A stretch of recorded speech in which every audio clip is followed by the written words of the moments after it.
हनुमान जी महाराज की जय हो। बागेश्वर धाम की जय हो। श्री सन्यासी बाबा की जय हो। श्री दादा गुरु जी महाराज की जय हो। चमीटा वाले बाबा की जय हो। समाधि वाले बाबा की जय हो। श्री दादा गुरु जी महाराज की जय हो। पूज्य श्री बद्रीनाथ वाले महाराज जी की जय हो। नमः पार्वती पते। हर हर महादेव। भगवान की बड़ी अनुकंपा कृपा है, हनुमान जी का बड़ा आशीर्वाद है। आज 3 दिवसीय श्री सत्यनारायण भगवान की कथा उत्सव में प्रथम दिवस ही पूज्य श्री बद्रीनाथ वाले महाराज जी का आगमन हो गया। उनकी कृपा हो गई और उनके श्री हाथों से दीप प्रज्वलन भी हुआ। हम पर तो आपकी बहुत कृपा है। एक अभिभावक की तरह, एक ज्येष्ठ भ्राता की तरह, एक मार्गदर्शक की तरह आप जब से हमारे जीवन में आए हैं, हमारे जीवन में तो आपके कारण बहुत कृपा है, भगवान की भी और बद्रीनाथ महाराज जी की भी। और आज बड़ी कृपा करके कल शाम 4 बजे चले थे बद्रीनाथ से। पूरी रात बायाकार चलते चलते लगभग 24 घंटा हो गया गाड़ी से। मात्र इतना कहा कि जन्मभूमि पर दास का जहाँ जन्म हुआ उसी झोपड़ी में मन है कि कुछ दिन बैठ कर के फिर से उन पुरानी यादों को ताजा करें। तो आपने तत्क्षण हमारे ऊपर बहुत महती कृपा की और अपार कष्ट सहकर आप आए हैं। जैसे ही आए तो हम वहीं धाम पर ही थे, सोई लेट हो गए। बहुत ज़्यादा लेट नहीं है, समय से पहले ही चल रहे एक हिसाब से। पर जैसे ही हमने घर में प्रवेश किया झोपड़ी में, तो बड़ी तेज घी की खुशबू आई। बाद में पता लगा कि माताजी पूड़ी बना रही। सौरा लगा, आनंद आया कि वाह जय हो प्रभु। अच्छा, हमें पता नहीं था कि ये भी जुगाड़ है यहाँ, इसकी भी है। ये पता था कथा कहनी है, कथा कह देंगे चले आएंगे, 4 बजे जाएंगे, 6 बजे कथा कह के फिर धाम पहुँच जाएंगे। रुकने धुकने की उतनी बड़ी व्यवस्था है नहीं है, छोटी सी जगह, लोग बहुत आ गए। हमें पहले ही बताया पुलिस प्रशासन ने, तो पूरी गली में भीड़ आ गई है। पर ये भी एक अलग आनंद है।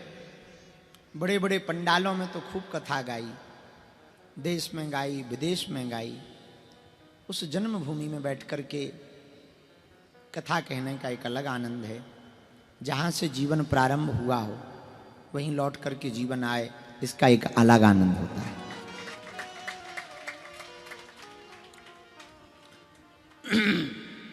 फिर विचार आया कि कथा कौन सी सुनाए। तो घरों में तो सत्यनारायण ही हो, अब प्रायः लुप्त हो गई, बहुत कम हो रही हैं।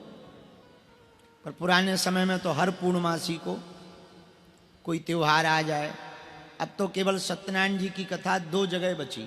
कोई नया मकान लेवे तो, या फिर घरवाली आवे, ब्याह के बाद बोले पक्की है सत्यनारायण भाव चाहिए, नहीं तो शादी पूरी नहीं मानी जा।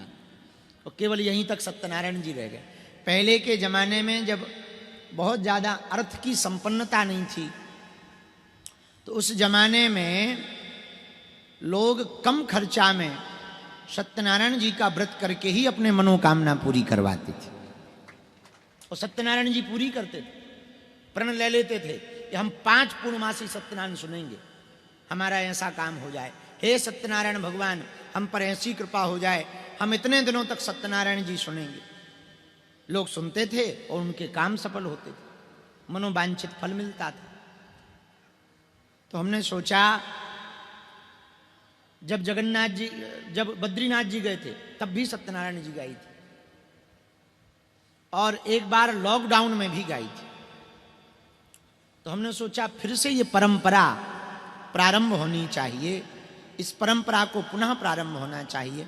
बल्कि अब हमारे चेले मान लें तो बात अलग है, नहीं तो हम तो यही कहेंगे कि धाम पर भी हर पूर्णमासी को सत्यनारायण होनी चाहिए।